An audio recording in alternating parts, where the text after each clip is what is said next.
నమస్కారం Rocky news కి స్వాగతం. ముందుగా హెడ్లైన్స్. జొన్నలగడ్డ జెడ్పీ పాఠశాలకి నల్లపాటి కుటుంబ సభ్యులు చేయూత. విద్యార్థుల నూతన సైకిల్ స్టాండ్ ని ప్రారంభించిన కుమారి వర్షిత. మాచల నియోజకవర్గం సిరిగిరిపాడులో నిర్బంధ తనిఖీలు. మారణాయుధాలు రాళ్లు స్వాధీనం చేసుకున్న పోలీసులు. 10వ తరగతి ప్రతిభావంతులకి నర్సరావుపేట 1వ పట్టణ పోలీసులు అధికారుల సత్కారం. విద్యార్థులకి బహుమతులు అందజేసిన సీఐ విజయ్ చరణ్. నుదురుపాడులో ఈశ్వర్ ఇంజనీరింగ్ కళాశాల ఆధ్వర్యంలో ఉచిత వైద్య శిబిరం. 527 మందికి కంటి పరీక్షలు చేసిన వైద్యులు.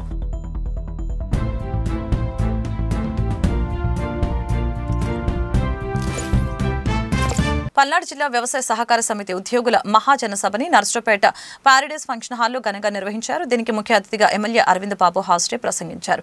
ప్రతి రైతుకి అండగా ఉంటూ సహకరించాలని, సహకార ఉద్యోగులకి కూటమి ప్రభుత్వం అండగా ఉంటుందని ఎమ్మెల్యే తెలియజేశారు. ఈ సమావేశంలో ఉద్యోగుల సంఘం నాయకులు ఆరాధ్యుల శ్రీనివాసరావు, ఎరువ వెంకట నారాయణ, దొప్పలపూడి శ్రీనివాసరావు, జాలాది నాగప్రసాద్ తదితరులు పాల్గొన్నారు.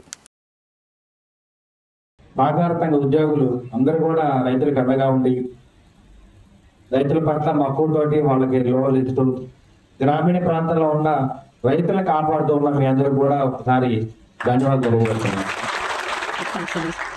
రాజకీయాలు వస్తుంటాయి, పోతుంటాయి, పార్టీలు వస్తాయి, పోతాయి, కానీ మంచి ప్రభుత్వం ఉండాలి, మంచి నాయకుడు ఉండాలి. అటువంటి నాయకత్వంలో మనందరం కూడా మంచి నడవడికతోటి ముందుకెళ్ళాలి. ఎందుకంటే మన అందరం కూడా ఒక ఎమ్మెల్యే అయినా ఎంపీ అయినా ఉండాలి. ఆర్థిక పరంగా, వ్యవసాయ పరంగా అందరూ అభివృద్ధి చెందాలి. ఆ ప్రణాళిక మనం చూసుకోవాలి. రాజకీయ పరంగా ఎప్పుడు మనం చూడటానికి వీల్లేదు. పలానా వాడు పలానా పార్టీ మరి సొసైటీ బ్యాంకులు లోనేయడానికి వీల్లేదు, అట్లా ఉండకూడదు. జనరల్ ఉద్యోగస్తులు మనం కూడా రాజకీయాల దూరం ఉండాల్సిందే. మరి ప్రభుత్వం ఏది ఉంటే దానికి అండగా ఉండాలి, తప్పదు.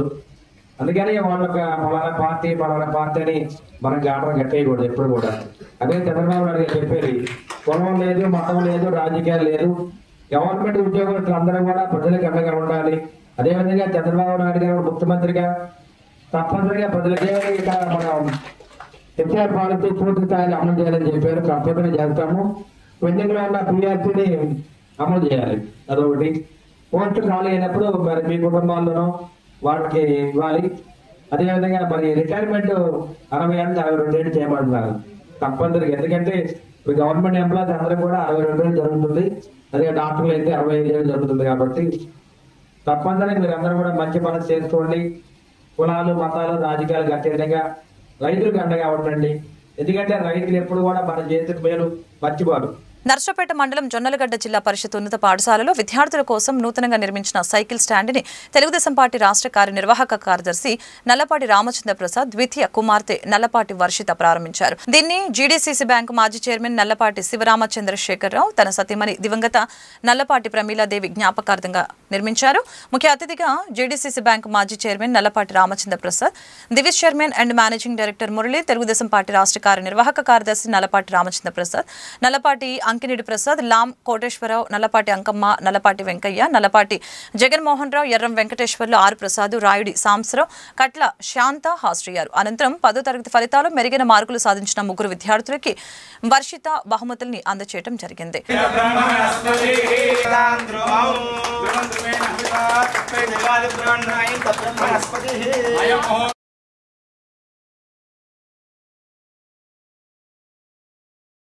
నర్సరావుపేట పట్టణం ప్రకాష్ నగర్ లో చోరీ ఘటన చోటు చేసుకుంది. బాపట్ల జిల్లా బల్లి కురువ విఆర్ఓ వెల్లల చెరువు వెంకట శివరామ కృష్ణారావు ప్రకాష్ నగర్ లో నివాసం ఉంటున్నారు. ఇంటికి తాళం వేసి ఊరికి వెళ్లిన సమయంలో ఈ చోరీ జరిగింది. ₹1,00,000 నగదుతో పాటు 10 సవర్ల బంగారు ఆభరణాలు దొంగలు అపహరించారు. బాధితుల ఫిర్యాదు మేరకు నర్సరావుపేట 1వ పట్టణ పోలీసులు కేసు నమోదు చేసి దర్యాప్తు చేస్తున్నారు. నర్సరావుపేట 1వ పట్టణ పోలీస్ స్టేషన్ పరిధిలో వరవకట్ట నుంచి 10వ తరగతి పరీక్షల్లో మెరుగైన ఫలితాలు సాధించిన ప్రతిభావంతుల్ని వారి తల్లిదండ్రుల సమక్షంలో సీఐ విజయ్ చరణ్, ఎస్ఐ వంశీకృష్ణ సన్మానించారు. 574 మార్కులు సాధించిన షేక్ హజీరా, 558 మార్కులు సాధించిన మహమ్మద్ సనా తయ్యబా, 539 మార్కులు సాధించిన షేక్ హనీఫ్ కి పోలీసు అధికారులు శాల్వా కప్పి సత్కరించారు. వారికి బహుమతులను అందజేశారు.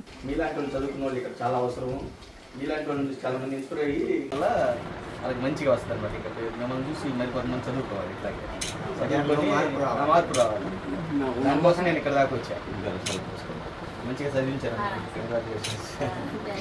తిరిగే వాళ్ళు వీళ్ళంతా ఎక్కువ ఉన్నారు. మనం చూసిన ఇన్స్పైర్ అయ్యి చదువుకుంటే కొంచెం మార్పు అనేది వస్తుంది. మీ గోల్ లేదు సార్, ఏం చదువుతున్నాను ఇంజనీరింగ్.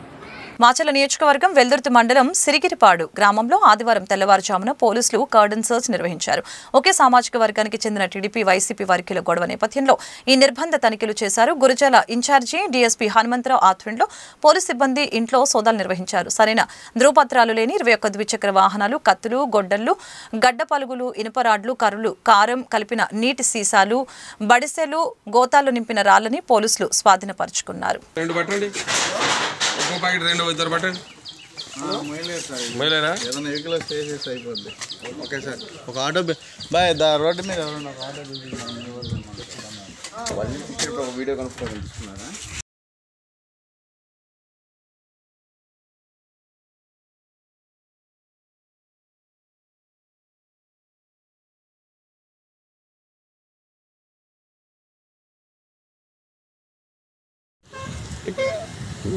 రెండు రకాలుగా విభజన గాలి వేసుకోవడానికి కొట్టుకుంటారు. అది ఇప్పటికే 6 మందిని అరెస్ట్ చేయడం జరిగినప్పుడు మిగతా వాళ్ళ కోసం చేస్తే అయినప్పటికీ కూడా ఊళ్ళో కొంచెం టెన్షన్గా ఉంటుంది. మీడియా అని చెప్పి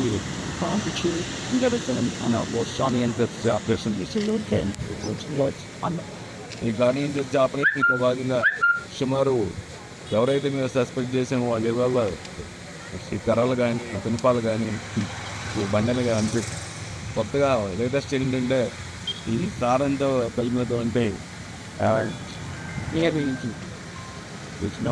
ఆఫీస్ బాటిల్స్ ఇచ్చారు. ఈ బాటిల్స్ కానీ పిల్లల్లో వస్తుంటారు. అదేవిధంగా రాళ్ళు,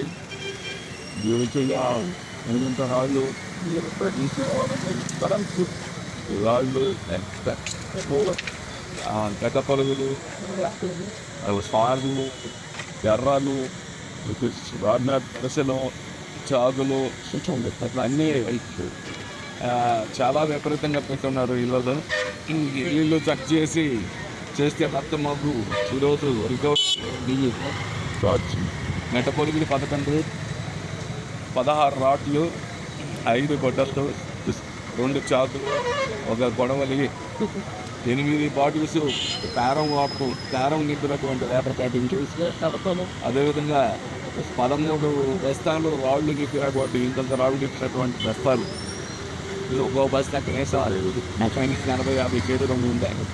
అదేవిధంగా ఒక 20 కర్రలు. ఇవి కాకుండా వాళ్ళ ఇళ్ళ దగ్గర అనాథరైజ్డ్గా రిక్లైన్గా ఇదిగా వాడుతున్నటువంటి రికార్డ్ లేనటువంటి అదేవిధంగా ఎవరైతే ఈ గారపు బాటిల్స్ వెపన్స్ ఇందులో పెట్టుకుంటారో వాళ్ళు కూడా ఇమీడియట్గా ఈరోజు సాయంత్రం వచ్చి అరెస్ట్ చేయబడి ఎస్ఐ గారికి ఆఫీసులో జరుగుతుంది. ఊళ్ళో కాస్త మా శాంపుల్ ఏర్పడేంత వరకు కూడా టికెట్ కూడా పెడుతున్నాను. ఇక్కడ ఎడిన్ షో ఉందని ఇది కరెక్ట్ నుంచి ఇది కాదు నేను చేసి ఎవరు కూడా ఇలాంటి వాటి ప్రోత్సహించొద్దని నేను చెప్పి నాకు ఇలాంటి ఇంకా విలేజెస్ ఇంకా ఇక్కడ వాటితో కూడా ఇలాగే చేస్తాను. ఎస్పీ గారు మాకు టార్గెట్ ప్రకారం చేపిస్తామన్నమాట. దాని ప్రకారం నర్సరావుపేట పురపాలక సంఘం కార్యాలయం ఎదుట మున్సిపల్ కార్మికులు చేపట్టిన నిరసన 46వ రోజుకు చేరింది. ఎంఐఎం పార్టీ పీడీఎం నాయకులు వారికి మద్దతు తెలిపారు. ఈ సందర్భంగా పీడీఎం నేత నల్లపాటి రామారావు ప్రసంగించారు. మున్సిపల్ కార్మికులు చేస్తున్న 45వ రోజుకు చేరింది. మరి వాళ్ళు చేస్తున్న న్యాయమైన పోరాటానికి దేశభక్త ప్రజాతంత్ర ఉద్యమం పూర్తి మద్దతు తెలియజేస్తుంది. మరి ఇక్కడ ఉన్న ఎమ్మెల్యే గారు అరవింద్ బాబు గారు రోజు 2-3 తడలు అటు ఇటు బియ్యమని తిరుగుతారు. కానీ మరి ఇక్కడ ఉన్న కార్మికులకి వచ్చి పరామర్శించిన దాఖలాలు లేవు. మేము ఒకటే తెలియజేస్తాం. అరవింద్ బాబు గారు మీరు ఎర్రజెండా కుటుంబం నుంచి వచ్చామని చెబుతున్నారు. మరి లోగా కూడా మరి ఎన్నికల హామీ కూడా మీరు ఇచ్చారు. ఈ మున్సిపాలిటీ వాళ్ళకి అన్ని న్యాయం చేస్తారని మీరు ఇచ్చిన హామీ ఏమైంది? కాబట్టి మీరు వెంటనే ఇక్కడ ఉన్న మున్సిపల్ కార్మికులతో మీరు పరామర్శించి వెంటనే వీళ్ళని విధులోకి తీసుకోవాలని, అదేవిధంగా అదే కనుక జరగకపోతే మరి వీళ్ళు మున్సిపల్ వర్కర్లే కాదు, సిఐటి కూడా కాదు, అన్ని కార్మిక సంఘాలను కలుపుకొని పెద్ద ఎత్తున ఆందోళన చేస్తామని కూడా ఈ సందర్భంగా తెలియజేస్తూ ఉన్నాం.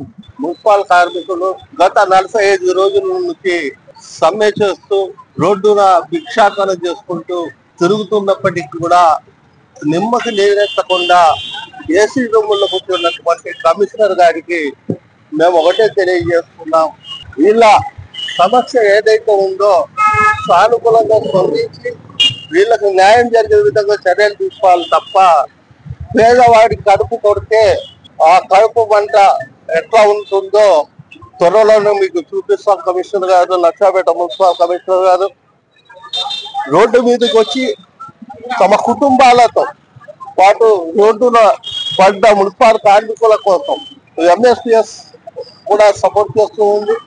అలాగే ఏసీ రూముల్లో కూర్చున్నటువంటి మున్సిపల్ కమిషనర్ గారు వీళ్ళ బాధలను, వీళ్ళ కష్టాలను, వీళ్ళ కాలే కడుపులను చూడాలని మేము ఎంఎస్పిఎస్ గా, ప్రజా సంఘాలుగా, ఎంఐఎంగా తెలియజేస్తూ ఉన్నాం. నర్సరావుపేట పట్టణంలో ప్రధాన కాలువల చెత్తా చెదారంతో పూడుకుపోయి మురుగునీరు ముందుకు సాగటం లేదు. ప్రస్తుత వేసవి కాలంలో మురుగు కాలువల వ్యర్థాలు, పూడిక మట్టి తొలగించేందుకు అనుకూల పరిస్థితులు ఉన్నాయి. ఇప్పుడు ఈ పనులు చేస్తే వానాకాలం వర్షపు నీరు సులువుగా బయటకు వెళ్లేందుకు అవకాశం ఉంటుందని పుర ప్రజలు అభిప్రాయం వ్యక్తం చేస్తున్నారు. పురపాలక సంఘం అధికారులు ఈ సమస్యని పరిష్కారంపై దృష్టి పెట్టాలని పట్టణ ప్రజలు కోరుతున్నారు.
నర్సరావుపేట పట్టణం ఇస్లాంపేటలో గుండెపోటుతో మృతి చెందిన మాజీ కౌన్సిలర్ సత్తార్ మృతదేహాన్ని ఎమ్మెల్యే అరవింద్ బాబు సందర్శించి నివాళులర్పించారు. కుటుంబ సభ్యులకు సానుభూతి తెలిపారు.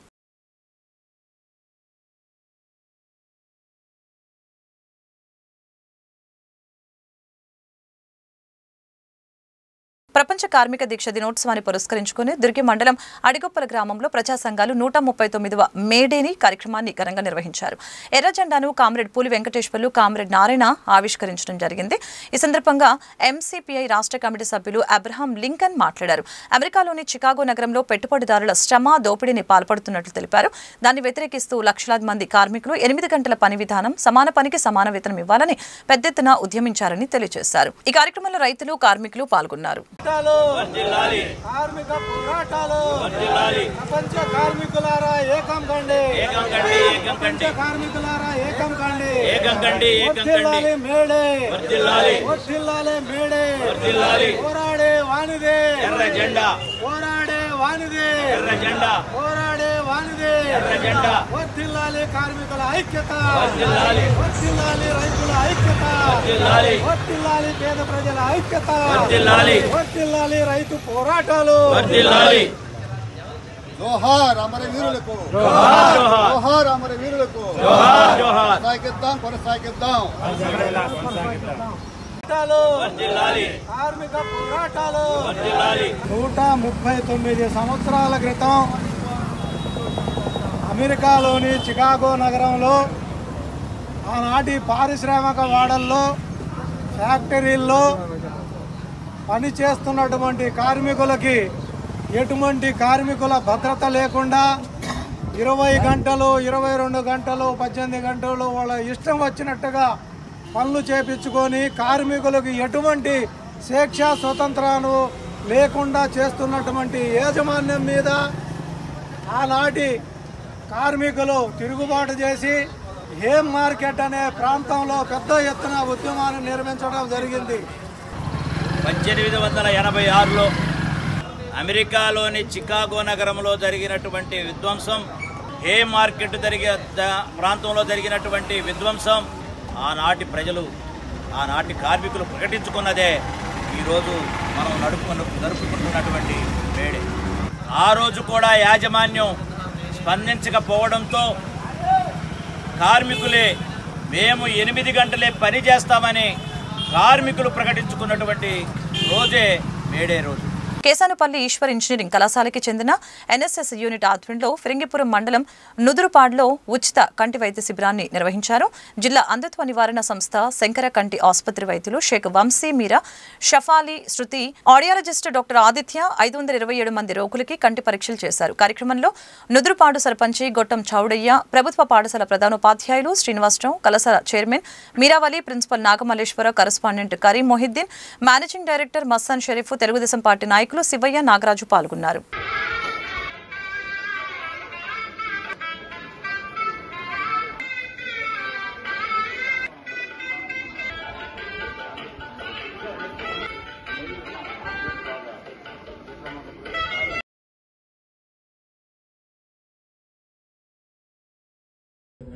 ఈ శంకరగంటి వాళ్ళని రిక్వెస్ట్ చేసి ఇక్కడ నుదురుపాడులో పెట్టడం జరిగింది. ఆరోగ్య రంగం బాగుండాలి, మన ఆరోగ్యం బాగుండాలి.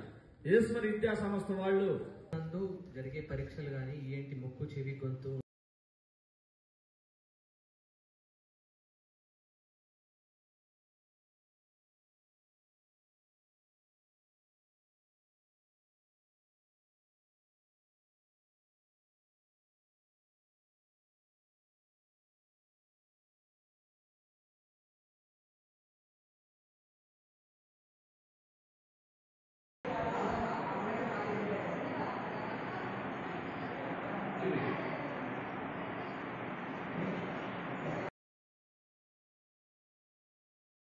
నుదురుపాడు గ్రామంలో మా ఈశ్వర్ ఇంజనీరింగ్ కాలేజ్ వారి ఆధ్వర్యంలో షేక్ దాదాసాహెబ్ చారిటబుల్ ట్రస్ట్ కీర్తిశేషులు షేక్ దాదాసాహెబ్ గారి 12వ వర్ధంతి సందర్భంగా మరి ఇక్కడ ఉచిత కంటి మరియు ఈఎన్టీ వైద్య శిబిరం నిర్వహించడం జరిగింది. మరి ఈ వైద్య శిబిరానికి మరి దాదాపు 300 మంది మరి ఇక్కడికి వచ్చారు, పరీక్షలు చేయించుకున్నారు. ఉచితంగా వాళ్ళకి కంటి పరీక్షలు మరియు ఈఎన్టీ పరీక్షలు, అలాగే వాళ్ళకి చెవిలో శబ్దం, ఆడియో ఎంతవరకు వినపడుతుంది అనేది కూడా డాక్టర్ గారు రావడం జరిగింది ఇక్కడికి హైదరాబాద్ నుంచి. మరి ఈ కార్యక్రమానికి మాకు సహకరించిన నుదురుపాడు గ్రామ పెద్దలందరికీ మరియు ఈ స్కూలు హెడ్ మాస్టర్కి, అలాగే మా స్టాఫ్ మెంబర్స్కి, ప్రిన్సిపల్ గారికి, ఎన్ఎస్ఎస్ ప్రోగ్రామ్ ఆఫీసర్ గారికి అందరికీ ప్రత్యేకంగా ధన్యవాదాలు తెలియజేసుకుంటున్నాను. Eshwar college of engineering Narasaraopet వారి ఆధ్వర్యంలో ఈ నుదురుపాడు గ్రామం నందు శంకర్ కంటి ఆసుపత్రి మరియు హైదరాబాద్కు చెందినటువంటి డాక్టర్ షేక్ వసీం మీరా గారి ఈఎన్టీ క్యాంప్ నిర్వహించడం జరిగింది. ఈ క్యాంప్ నిర్వహించడానికి నుదురుపాడు గ్రామస్తులు, అలాగే సర్పంచ్, ఇతర పెద్దలందరూ కూడా సహాయ సహకారాలు అందించడం జరిగింది. ఈ కార్యక్రమాన్ని మా ఎన్ఎస్ఎస్ ఆధ్వర్యంలో మరియు మా అధ్యాపక బృందం రాంబాబు, దర్యావళి గారి సారథ్యంలో ఈ మెడికల్ క్యాంప్ నిర్వహించడం జరిగింది. ఇది చాలా విజయవంతంగా ముగిసిందని చెప్పడానికి ఎంతో గర్విస్తున్నాం, సంతోషిస్తున్నాం. మా కళాశాల యాజమాన్యం ఇటువంటి కార్యక్రమాలు ప్రతి సంవత్సరం గ్రామస్తులందరినీ ఒక చోటికి చేర్చి కావలసిన వైద్య సదుపాయాలు కల్పించడం జరుగుతూ ఉంది. ఈరోజు 400కు పైగా మంది ఇక్కడ గ్రామ ప్రజలు రావడం జరిగింది. వీళ్ళందరికీ కంటి పరీక్షలు నిర్వహించి అవసరమైన వాళ్ళకి శస్త్రచికిత్స చేయించడానికి 7వ తేదీన నిర్వహిస్తామని చెప్పేసి చెప్పడం జరిగింది. వాళ్ళందరూ కూడా శంకర్ కంటి ఆసుపత్రి ఆధ్వర్యంలో క్యాటరాక్ట్ ఆపరేషన్స్ జరుగుతాయి. అలాగే డాక్టర్ ఆదిత్య గారి ఆధ్వర్యంలో మరియు డాక్టర్ షేక్ వసీం మీరా గారి ఆధ్వర్యంలో కూడా ఈఎన్టీ పరీక్షలు నిర్వహించడం జరిగింది. వినికిడి శక్తి ఎంత మాత్రం ఉంది, అలాగే చెవి, ముక్కు, గొంతుల్లో ఏమైనా ప్రాబ్లమ్స్ ఉంటే వాళ్ళందరికీ కూడా ఉచితంగా వైద్యం చేసి మందులు కూడా ఇవ్వడం జరిగింది. సో ఇలాంటి కార్యక్రమాలు నిర్వహిస్తున్నప్పుడు సహాయ సహకారాలు అందిస్తున్నటువంటి మా కళాశాల సిబ్బంది అలాగే మా కళాశాల యాజమాన్యానికి కూడా మేము ధన్యవాదాలు తెలియజేస్తున్నాం. వార్తలు ముగించే ముందు హెడ్లైన్స్ మరొకసారి. జొన్నలగడ్డ జెడ్పీ పాఠశాలకి నల్లపాటి కుటుంబ సభ్యుల చేయూత. విద్యార్థుల నూతన సైకిల్ స్టాండ్ ని ప్రారంభించిన కుమారి వర్షిత. మాచల నియోజకవర్గం సిరిగిరిపాడులో నిర్బంధ తనిఖీలు. మారణాయుధాలు, రాళ్లు స్వాధీనం చేసుకున్న పోలీసులు. 10వ తరగతి ప్రతిభావంతులకి నర్సరావుపేట 1వ పట్టణ పోలీసులు అధికారుల సత్కారం. విద్యార్థులకి బహుమతులు అందజేసిన సీఐ విజయ్ చరణ్. నుదురుపాడులో ఈశ్వర్ ఇంజనీరింగ్ కళాశాల ఆధ్వర్యంలో ఉచిత వైద్య శిబిరం. 527 మందికి కంటి పరీక్షలు చేసిన వైద్యులు. వార్తలు ఇంతటితో సమాప్తం. మరొక బులెటిన్ మళ్ళీ కలుద్దాం. అంతవరకు సెలవు. నమస్కారం.